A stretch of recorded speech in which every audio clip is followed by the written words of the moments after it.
Hello friend, आप सभी का स्वागत है आपके अपने YouTube channel GK genius IQ में।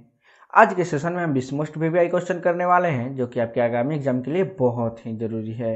और ये सारे के सारे क्वेश्चन सेलेक्टेड लिए गए हैं, प्रीवियस लिए गए हैं, अच्छे लेवल के लिए गए हैं। तो ज़्यादा समय न लेते हुए आइए क्वेश्चन स्टार्ट करते हैं। और आज के सेशन का हमारा पहला क्वेश्चन है, बहिष्कृत भारत पत्रिका को खाली स्थान ने प्रारंभ की थी। बहुत ही वीवीआई क्वेश्चन है दोस्तों। और ये 4 ऑप्शन है आपके पास, सही आंसर जल्दी से कमेंट सेक्शन में कमेंट कीजिए।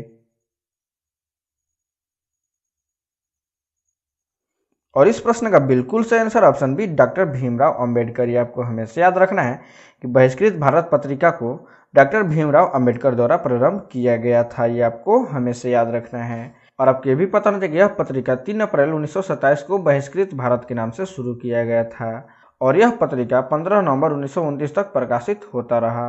ठीक है दोस्तों, नेक्स्ट क्वेश्चन कर लेते हैं। सामवेद गाने वाले विशेषज्ञों को खाली स्थान कहा जाता है। बहुत ही वीवीआई क्वेश्चन है दोस्तों।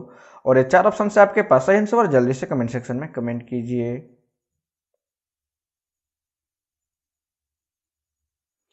और इस प्रश्न का बिल्कुल सही आंसर ऑप्शन है उद्गाथा। ये आपको हमेशा याद रखना है कि सामवेद गाने वाले विशेषज्ञों को उद्गाथा कहा जाता है। ये आपको हमेशा याद रखना है, कई बार एग्जाम में आया हुआ क्वेश्चन है ये। ठीक है दोस्तों, नेक्स्ट क्वेश्चन कर लेते हैं।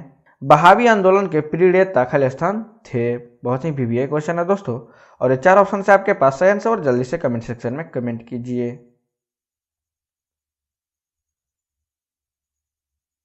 और इस प्रश्न का बिल्कुल सही answer option C, Syed Ahmad Barelvi. ये आपको हमेशा याद रखना है कि बहावी आंदोलन के प्रणेता सैयद अहमद बरेलवी थे। ये आपको हमेशा याद रखना है। और आपको ये भी पता होना चाहिए कि सैयद अहमद बरेलवी का जन्म 1786 ईस्वी में हुआ था तथा इनकी मृत्यु 1831 ईस्वी में हुई थी। ये भी आपको हमेशा याद रखना है कि इनका जन्म 1786 ईस्वी में हुआ था तथा इनकी मृत्यु 1831 ईस्वी में हुई थी। ये आपको हमेशा याद रखना है।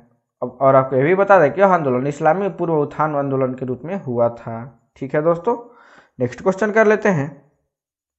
गौतम बुद्ध के जन्म के समय पाटलिपुत्र का सम्राट खाली स्थान था। बहुत ही वीवीआई क्वेश्चन है दोस्तों। और ये 4 ऑप्शन से आपके पास, सही आंसर जल्दी से कमेंट सेक्शन में कमेंट कीजिए।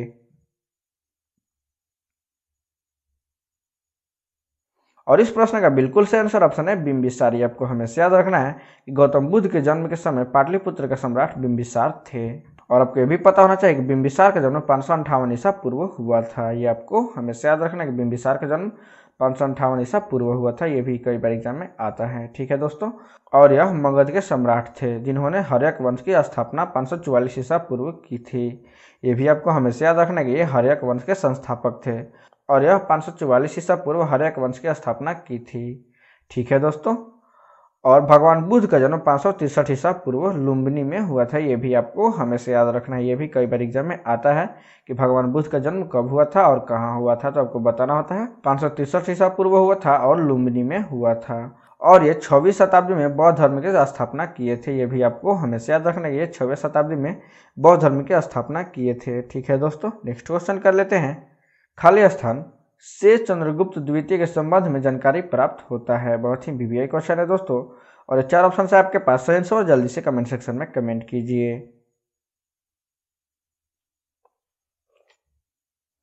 और इस प्रश्न का बिल्कुल सही आंसर ऑप्शन डी, महरौली अभिलेख। ही आपको हमेशा याद रखना है कि महरौली अभिलेख से चंद्रगुप्त द्वितीय के संबंध में जानकारी प्राप्त होती है। ये आपको हमेशा याद रखना है।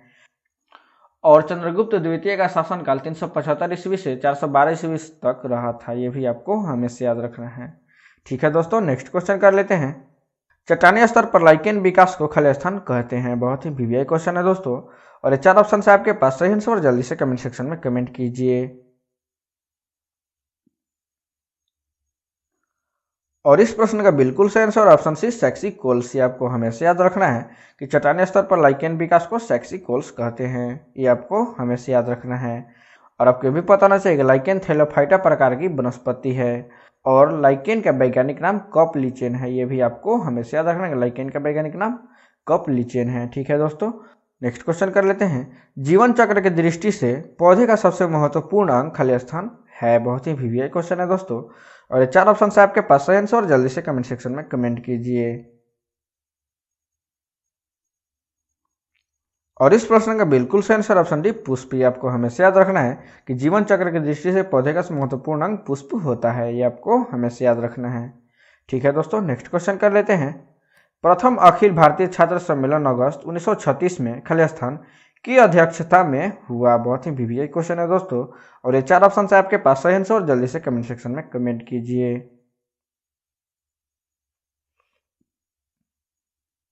और इस प्रश्न का बिल्कुल सही आंसर ऑप्शन है जवाहरलाल नेहरू। ये आपको हमेशा याद रखना है कि प्रथम अखिल भारतीय छात्र सम्मेलन अगस्त 1936 में जवाहरलाल नेहरू की अध्यक्षता में हुआ था। ये आपको हमेशा याद रखना है। और आपको ये भी पता होना चाहिए कि अखिल भारतीय छात्र परिषद ऑल इंडिया स्टूडेंट फेडरेशन की स्थापना 13 अगस्त 1936 ईस्वी को लखनऊ में हुआ था, जिनके अध्यक्ष पंडित जवाहरलाल नेहरू थे। ये भी आपको हमेशा याद रखना कि इसकी स्थापना 13 अगस्त 1936 ईस्वी को लखनऊ में हुआ था, और इसके अध्यक्ष पंडित जवाहरलाल नेहरू थे। और इसे AISF के नाम से भी जाना जाता है। ये भी आपको हमेशा याद रखना कि इसे AISF के नाम से भी जाना जाता है, ऑल इंडिया स्टूडेंट फेडरेशन के नाम से भी जाना जाता है। ठीक है दोस्तों, नेक्स्ट क्वेश्चन कर लेते हैं। मयूर सिंहासन का निर्माण करने वाले मुख्य कलाकार खाली स्थान था। बहुत ही वीवीआई क्वेश्चन है दोस्तों, और ये 4 ऑप्शन है आपके पास सही आंसर, और जल्दी से कमेंट सेक्शन में कमेंट कीजिए। और इस प्रश्न का बिल्कुल सही आंसर ऑप्शन है बेबादल खां। ये आपको हमेशा याद रखना है कि मयूर सिंहासन का निर्माण बेबादल खां द्वारा किया गया था। ठीक है दोस्तों, और आपको ये भी पता होना चाहिए कि मयूर सिंहासन का निर्माण शाहजहां के ताजपोशी के बाद करवाया गया था। ठीक है दोस्तों, और मयूर सिंहासन के पिछले भाग में नाचते हुए 2 मोरों को दर्शाया गया है, जिसके कारण इसका नाम मयूर सिंहासन रखा गया है। ठीक है दोस्तों, ये भी आपको हमेशा याद रखना है। नेक्स्ट क्वेश्चन कर लेते हैं।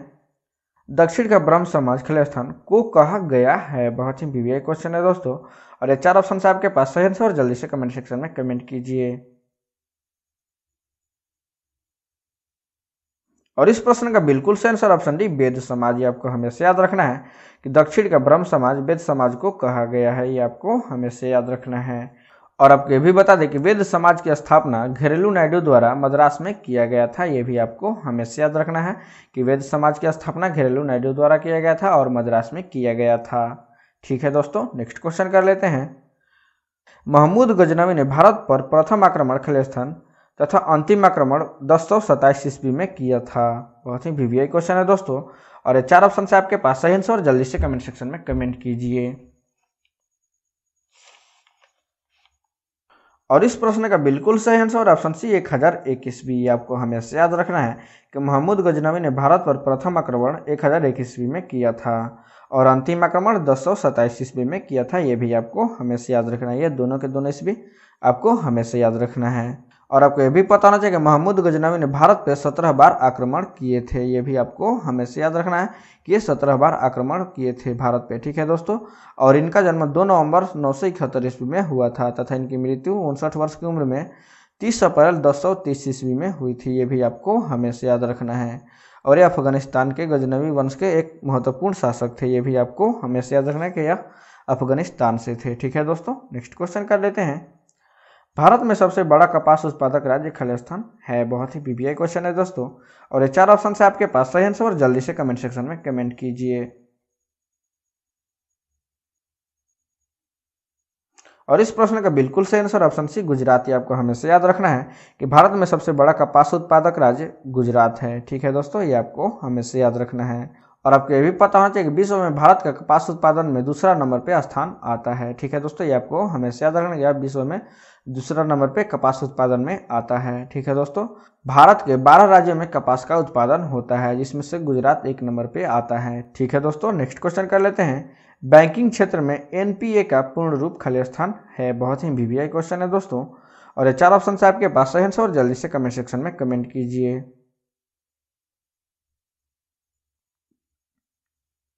और इस प्रश्न का बिल्कुल सही आंसर ऑप्शन है नॉन परफॉर्मिंग स्टे। आपको हमेशा याद रखना है कि बैंकिंग क्षेत्र में NPA का पूर्ण रूप नॉन परफॉर्मिंग स्टे होता है। ठीक है दोस्तों, और आपको भी बता दें कि NPA का मतलब जब कोई लेनदार यानी बैंक का खरीदार अपने बैंक के EMI देने में नाकामयाब रहता है, तब उसके लोन अकाउंट को NPA कहते हैं। ये आपको हमेशा याद रखना है। ठीक है दोस्तों, समझ में आ गया।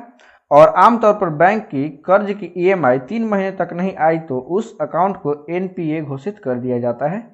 ये भी आपको हमेशा याद रखना है। ठीक है दोस्तों, नेक्स्ट क्वेश्चन करने से पहले आपसे एक रिक्वेस्ट है, यदि आप हमारे चैनल पे पहली बार आए हैं तो वीडियो को लाइक करें, शेयर करें और चैनल को सब्सक्राइब कर प्लीज़ हमें सपोर्ट करें। ठीक है दोस्तों, नेक्स्ट क्वेश्चन कर लेते हैं। भारत का सर्वाधिक अंतर्राष्ट्रीय व्यापार खिले स्थान से होता है। बहुत ही वीवीआई क्वेश्चन है दोस्तों, और ये 4 ऑप्शन है आपके पास। सही आंसर जल्दी से कमेंट सेक्शन में कमेंट कीजिए।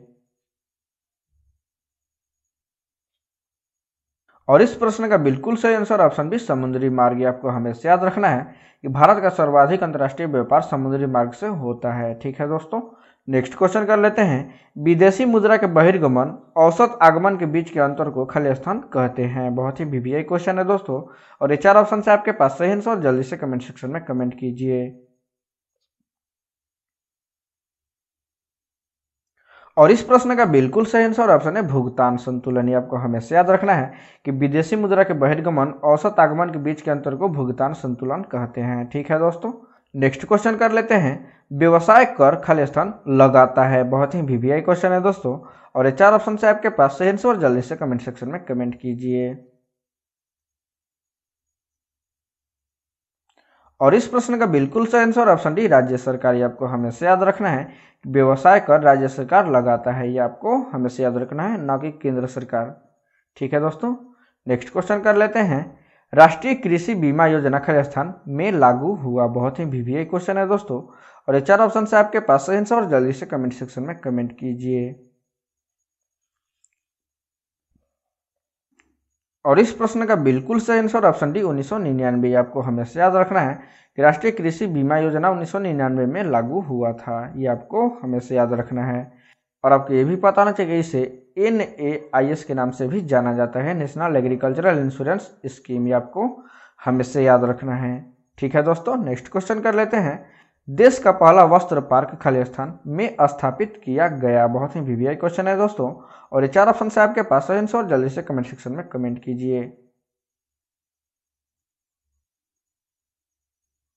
और इस प्रश्न का बिल्कुल सही आंसर ऑप्शन है बेंगलुरु। ये आपको हमेशा याद रखना है कि देश का पहला वस्त्र पार्क बेंगलुरु में स्थापित किया गया। ये आपको हमेशा याद रखना है, बहुत ही वीवीआई क्वेश्चन है।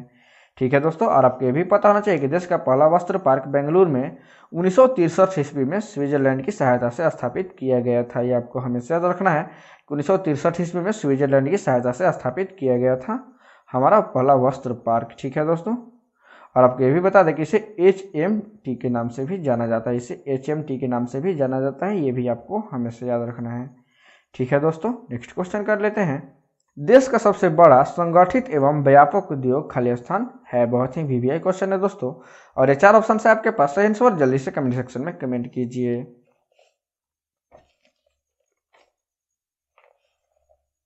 और इस प्रश्न का बिल्कुल सही आंसर ऑप्शन बी कपड़ा उद्योग। ये आपको हमेशा याद रखना है कि देश का सबसे बड़ा संगठित एवं व्यापक उद्योग कपड़ा उद्योग है।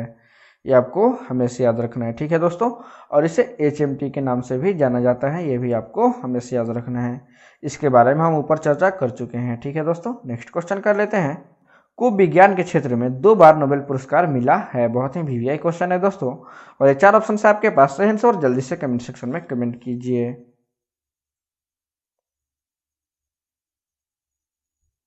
और इस प्रश्न का बिल्कुल सही answer option D madam Curie. आपको हमेशा याद रखना है कि मैडम क्यूरी को विज्ञान के क्षेत्र में 2 बार नोबेल पुरस्कार मिला है। ये आपको हमेशा याद रखना है, और आपको ये भी पता होना चाहिए कि मैडम क्यूरी का जन्म 7 नवंबर 1867 ईस्वी में हुआ था, तथा इनकी मृत्यु 4 जुलाई 1934 ईस्वी में हुई थी। ये भी आपको हमेशा याद रखना है। ठीक है दोस्तों, और इन्हें 2 बार विज्ञान के क्षेत्र में नोबेल पुरस्कार मिला है। ये भी आपको हमेशा याद रखना है। ठीक है दोस्तों, यदि वीडियो अच्छा लगा हो तो लाइक करें, शेयर करें, और चैनल को सब्सक्राइब कर प्लीज़ हमें सपोर्ट करें। धन्यवाद।